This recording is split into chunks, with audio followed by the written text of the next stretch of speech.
তেল হচ্ছে আপনার গোমরভাবে বিক্রি করা হচ্ছে।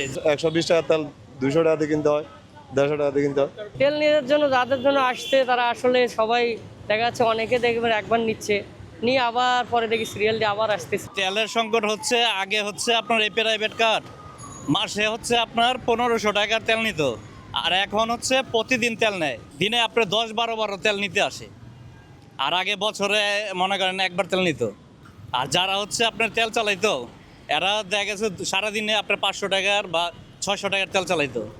কিন্তু সচরাচর আপনার গ্যাস পাম্পে হচ্ছে জাম দেখা যেত, কিন্তু এখন এই তেলের সংকট, ব্যক্তিগতভাবে ওনারা যেভাবে তেল নিচ্ছে, আপনার ইউটিউব ফেসবুক ঘাটাইলে দেখা যায় প্রত্যেকটা বাড়ির ভিতরেই তেল নামিয়ে রাখছে।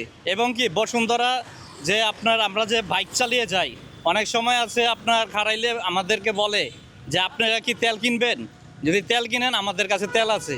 তো সেই ক্ষেত্রে তেলের রেট কত, যার কাছ থেকে যেরকম বিক্রি করতে পারে। এখন বর্তমানে চলছে হচ্ছে 120 টাকা, কিন্তু তারা বিক্রি করে 150 টাকা 200 টাকা, যার থেকে যেরকম পারে। তেল হচ্ছে আপনার গোমরভাবে বিক্রি করা হচ্ছে। দেখা গেছে আপনি যে কোনো একটা স্টপিসে খাড়া রয়েছেন, হ্যাঁ, স্টপিসে খাড়া রয়েছেন, সেখানে আপনাকে একজন লোক জিজ্ঞাসা করবো যে ভাই আপনার কি তেল লাগবে কিনা।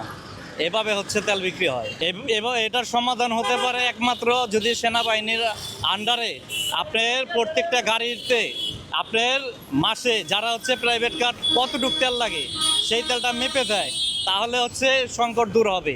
কষ্ট হয়ে গেছে। আমি গত 3 দিন ধরে আসছি, গতকালকে ওই পর্যন্ত যাই আর পাওয়া যায়নি তেল, আবার ফিরে যাওয়া হচ্ছে। আজকেও ছোটো ভাইয়ের বাইকের থেকে তেল লোড করে নিয়ে আইসা আবার তেল ভরতে আসছি। মানে লিমিটটা অন্তত বেশি দিলেও ভালো হইতো আরও। আর আমাদেরকে 1000 টাকার উপরে তেলে দেন, আমরা 1000 টাকা তেল দিয়ে চলতে পারি না। কারণ আমাদের প্রত্যেকটা পাম্পে তেল কম বেশ করে দেওয়ার দরকার। প্রত্যেকটা জায়গায় যেমন পাই, যেমন আগে আসাদ গেটে আসে, জিরানি বাজার থেকে আসাদ গেটে আসে, আমার তেল লওয়া লাগে।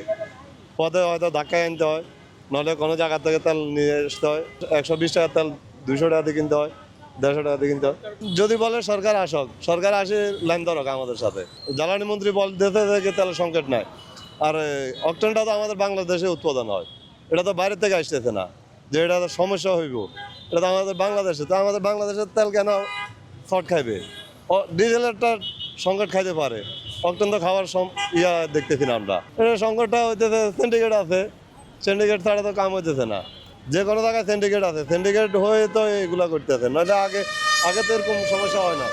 এই আজকে কয়েকদিন ধরে আমাদেরকে জ্বালানি জ্বালাইতে আছে। আমি কালকে 12টা বাজে গাড়ি সিরিয়ালে লাগাইছি, 5টা বাজে বাড়িতে 1000 টাকা তেল দিচ্ছে। লাস্টে মুখের থেকে আমি গাড়ি ধাক্কায় আনছি, পাম্পে ঢুকাইছি, এই পাম্পে ঢুকাইছি। সিন্ডিকেটটা করতে তারা বড় বড় নেতা কাতা আছে, এদেরকে হেরাই করে। এগুলো তো আমাদের মতো আপনাদের মতো সাধারণ পাবলিকে করতে পারবে না।